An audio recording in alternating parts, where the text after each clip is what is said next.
रवा पाठ बातचीत। तरुण कहता है, नमस्ते शोभा, हम बहुत समय बाद मिले। तो तरुण कहता है शोभा को, नमस्ते शोभा, हम बहुत समय बाद मिले, यानी बहुत दिनों के बाद हमारी मुलाकात हो रही है। यानी बहुत दिन से पहले तरुण और शोभा एक दूसरों से मिले नहीं थे। शोभा कहती है, तरुण नमस्ते, और शोभा तरुण को नमस्ते कहती है। और तरुण आगे शोभा से पूछता है, शोभा, तुम आजकल किस कक्षा में पढ़ती हो? तो शोभा, तुम आजकल किस कक्षा में पढ़ती हो? शोभा कहती है, मैं कक्षा 6 में पढ़ती हूँ। तो शोभा, तुम्हारी ही सहपाठी है प्यारे छात्रों, वो भी तुम्हारे जैसे 6ठी कक्षा में पढ़ने वाली एक छात्रा है।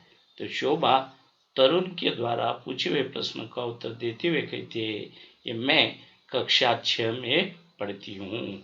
कक्षा यानी क्लास, वर्ग 6वीं में ही मैं अध्ययन कर रही हूँ। शोभा ने तरुण के द्वारा पूछे हुए प्रश्न का उत्तर देते हुए कहा। तरुण कहता है, तुम्हारा विद्यालय कहाँ है? तरुण शोभा से दूसरा प्रश्न पूछता है, बच्चों, तुम्हारा विद्यालय कहाँ है? शोभा कहती है, प्रधान डाकघर के पास।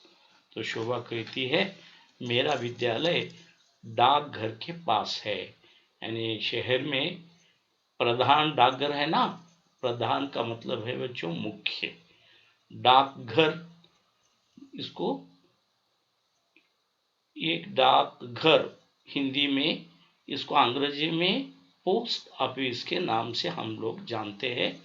और बोलचाल की भाषा में, व्यावहारिक भाषा में भी हम ज़्यादातर डाकघर शब्द के बजाय पोस्ट ऑफिस का ही प्रयोग करते हैं बच्चों।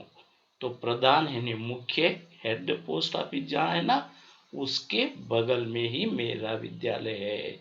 ऐसे शोभा ने तरुण को अपने विद्यालय की जानकारी देते हुए कहा। पास का मतलब है बगल में, नजदीक, एक दूसरों के आजू बाजू में ही मेरा विद्यालय है। ऐसे अपने विद्यालय की जानकारी शोभा ने तरुण को बताई। तरुण कहता है, मैं आजकल चेन्नई में पढ़ता हूँ।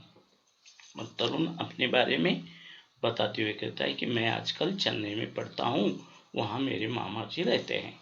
और तरुण शोभा से कहता है, शोभा, मैं चेन्नई में पढ़ता हूँ, वहाँ मेरे मामा जी रहते हैं। अच्छा, तो इस प्रकार दोनों के बीच में वार्तालाप आगे बढ़ता है बच्चों। तो चेन्नई तमिलनाडु की राजधानी का शहर का नाम चेन्नई है बच्चों। दक्षिण भारतीय राज्य केरल, तमिलनाडु, आंध्र प्रदेश और कर्नाटक की दक्षिण भारतीय राज्य है। तो इसमें दक्षिण छोर पर, समुद्र के छोर पर स्थित राज्य तमिलनाडु। तमिलनाडु की राजधानी का जो नगर है, शहर है, उसका नाम चेन्नई है। इसका पुराना नाम है बच्चों मद्रास था। उस मद्रास के जगह पर उस शहर का नाम बदलकर आज चेन्नई रखा है। तो वो चेन्नई में मैं पढ़ता हूँ और चेन्नई में मेरे मामा रहते हैं, तो मामा की यहाँ मैं पढ़ रहा हूँ। ऐसे तरुण ने शोभा को अपने विद्यालय की जानकारी चेन्नई में है और मामा के पास मैं पढ़ता हूँ ये बताते हुए कहा। यहाँ और एक शब्द का अर्थ देखेंगे बच्चों हम, मामा। मामा है माता जी के भाई को मामा कहा जाता है। माता जी के भाई मामा, मामा की पत्नी को मामी कहा जाता है बच्चों। तो मामा, मामी। शोभा, तुम्हारे विद्यालय में हिंदी कौन पढ़ाता है? तो शोभा, तुम्हारे विद्यालय में हिंदी कौन पढ़ाता है? आगे प्रश्न पूछा जाता है। तो यहाँ हम प्रधान डाकघर के बारे में चर्चा हुई थी बच्चों। तो ये है प्रधान डाकघर का चित्र और इस प्रधान डाकघर के बगल में, बाजू में ही शोभा का विद्यालय है। तो ये प्रमुख डाकघर है मुख्य हेड पोस्ट ऑफिस का ये भवन है, ये कार्यालय है। इसे डाक कार्यालय या डाक घर के नाम से हम जानते हैं बच्चों। चलिए आगे बढ़ते हैं। तो शोभा कहती है तुम्हें हिंदी कौन पढ़ाता है? तरुण पूछता है। तो शोभा कहती है वरदा जी। तो तरुण बोलता है कि हमें वरदा जी हिंदी पढ़ाती है। तो बहुत अच्छा पढ़ाती है, हमें रोचक कहानियां सुनाती है, हिंदी के गीत भी सिखाती है। तो शोभा कहती है वरदा जी हमें हिंदी पढ़ाती है, वो बहुत अच्छा पढ़ाती है। कैसे पढ़ाती है हिंदी अध्यापिका जी? तो बहुत अच्छा पढ़ाती है और पढ़ाई के साथ साथ हमें रोचक कहानियां भी सुनाती है। रोचक का अर्थ है बच्चों प्रिय या मनोरंजक, मन को अच्छा लगने वाली रोचक कहानियां हमारी हिंदी अध्यापिका वरदा जी हमें सुनाती है। ये कहा गया हिंदी अध्यापक के द्वारा।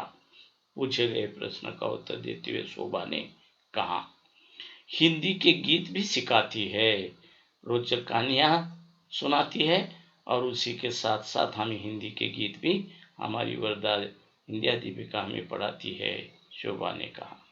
तरुण कहता है अरे वो तो मेरी मौसी की सहेली है। और तरुण कहता है अरे वो तो मेरे मौसी की सहेली है। तो शोभा की हिंदी अध्यापिका का नाम वरदा जी है। वरदा जी हमें पढ़ाती है। शोभा कहती है बहुत अच्छा पढ़ाती है, रोचक कहानी सुनाती है, हिंदी के गीत भी हमें सिखाती है। कहने के बाद तरुण शोभा से कहता है अरे वो वरदा जी तो मेरी मौसी की सहेली है। तो यहाँ हम और एक शब्द का अर्थ देखेंगे बच्चों। मौसी, मौसी है यानी कौन? माता जी की बहन को मौसी कहा जाता है। तो माता जी की बहन को मौसी, यानी तरुण कहता है अरे वो तो मेरी मौसी, यानी तरुण के मौसी की सहेली वरदा जी है जो शोभा को हिंदी पढ़ाती है। अरे वो तो मेरी मौसी की सहेली है। सहेली शब्द का अर्थ है बच्चों सखी, सखी, सहेली, सखी, मित्र। यहाँ दोस्त या सखा कहा जाता है बच्चों को, और लड़कियों की जो सहेली होती है सखी, उसको सहेली कहा जाता है, सहेली या सखी कहा जाता है बच्चों। तो मौसी के साथ साथ कभी कभी उनके घर जाता हूँ, वो बहुत अच्छी अच्छी बातें करती है। और तरुण कहता है मैं अपनी मौसी के साथ कभी कभी उनके घर जाता हूँ ना वरदा जी के, वो बहुत अच्छी अच्छी बातें करती है, तरुण ने कहा। शोभा कहती है तुम ठीक कहते हो। अच्छा तरुण, तरुण आजकल शाम को तुम क्या करते हो? और इसके साथ बातचीत करते हुए शोभा बोलती है कि ठीक कह रहे हो शोभा, तरुण तुम ठीक कहते हो, हमारी हिंदी अध्यापिका बहुत अच्छी बातें करती हैं, अब बहुत सही कह रहे हो। और उसके साथ शोभा तरुण से पूछती कि आजकल शाम को तुम क्या करते हो? अच्छा तरुण, तुम आजकल शाम को यानी संध्या के समय में तुम क्या करते हो? शोभा ने तरुण से प्रश्न पूछा। तरुण कहता है शाम को मैं 1 घंटा खेलता हूँ। शोभा द्वारा पूछे हुए प्रश्न का उत्तर देते हुए तरुण कहता है शाम को यानी संध्या के समय में मैं 1 घंटा खेलता हूँ। मेरे घर के पास एक अच्छा मैदान है। मेरे घर के पास यानी बगल में एक अच्छा मैदान है खेलने का। उस खेल मैदान में मैं शाम को 1 घंटा खेलता हूँ। और कौन सा खेल खेलता हूँ वो भी आगे तरुण ने कहा हम लोग फुटबॉल खेलते हैं। यानी तरुण, तरुण के मित्र, दोस्त, उसके सहपाठी हर शाम, हर दिन 1 घंटा शाम को मैदान में फुटबॉल खेलते हैं। कभी कभी क्रिकेट भी खेलते हैं। फुटबॉल खेलते हैं और कभी कभी फुटबॉल की जगह पर हम क्रिकेट भी खेलते हैं। यानी तरुण अपने मित्रों के साथ, दोस्तों के साथ फुटबॉल भी खेलता है और कभी कभी क्रिकेट भी खेल खेलता है। इन्होंने शोभा को अपनी खेल की जानकारी देते हुए कहा। शोभा और तरुण शोभा से पूछता है कि शोभा तुम कौन सा खेल खेलती हो? और आगे बताता है कि कौन सा खेल खेलती हो। तो प्यारे बच्चों, यहाँ हम कुछ मैदान के बारे में देख रहे हैं। तरुण बोलता है हमारे घर के पास एक मैदान है, तो ये है खेल का मैदान बच्चों। तो ये जो दिख रहा है ना, यहाँ विद्यालय है, बड़े मकान है, घर है, और इन्हीं के बीच में ये हरियाली भरा मैदान है। तो इस मैदान में हर दिन शाम को मैं फुटबॉल खेलता हूँ और क्रिकेट भी खेलता हूँ। ये रहा क्रिकेट का मैदान, यहाँ बच्चे क्रिकेट खेलते हुए नज़र आ रहे हैं। तरुण यहाँ क्रिकेट खेलता है। और यहाँ है फुटबॉल, तो यहाँ भी फुटबॉल का खेल खेलते हैं। तो फुटबॉल, क्रिकेट ये मैदानी खेल कहे जाते हैं बच्चों। और ये मैदानी खेल बाहर मैदान में ओपन प्लेस में खेले जाते हैं। तो इस खेल को मैदानी खेल के नाम से भी जाना जाता है। और दूसरा खेल यहाँ है क्रिकेट का खेल। तो क्रिकेट और फुटबॉल और ये खेल के मैदान का दृश्य हमने देखा। आइए बच्चों आगे बढ़ते हैं।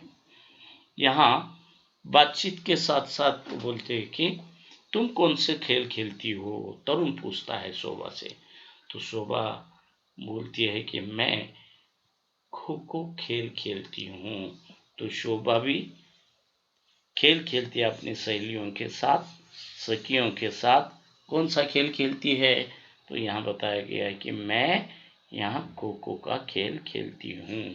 तो ये खो खो का खेल लड़कियों को बहुत प्रिय होता है और यही खेल मैं अपने सहेलियों के साथ खेलती हूँ। शोभा ने तरुण के पूछे हुए प्रश्न का उत्तर देते हुए कहा। बच्चों चलिए आगे बढ़ते हैं। शोभा, मैं खो खो खेलती हूँ। मैं कभी कभी भाई बहनों के साथ अंत्याक्षरी भी खेलती हूँ।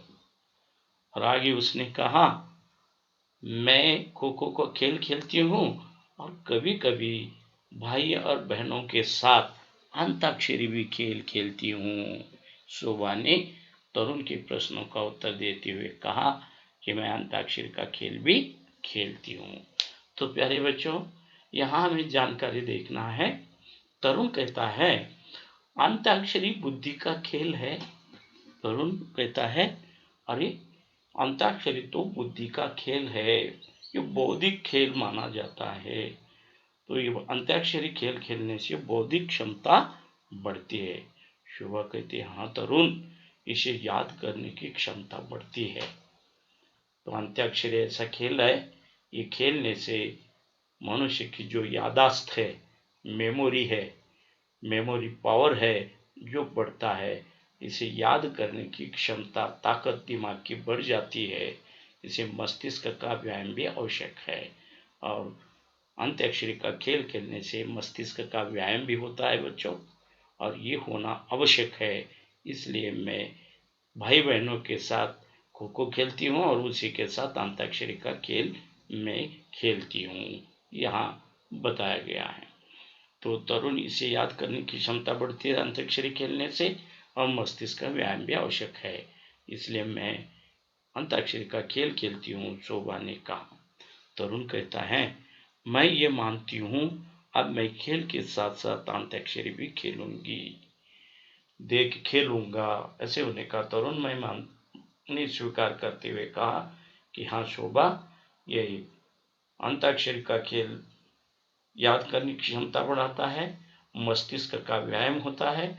इसलिए मैं क्या करूँगा, अन्य खेलों के साथ साथ अंताक्षरी का भी खेल मैं जरूर खेलूँगा।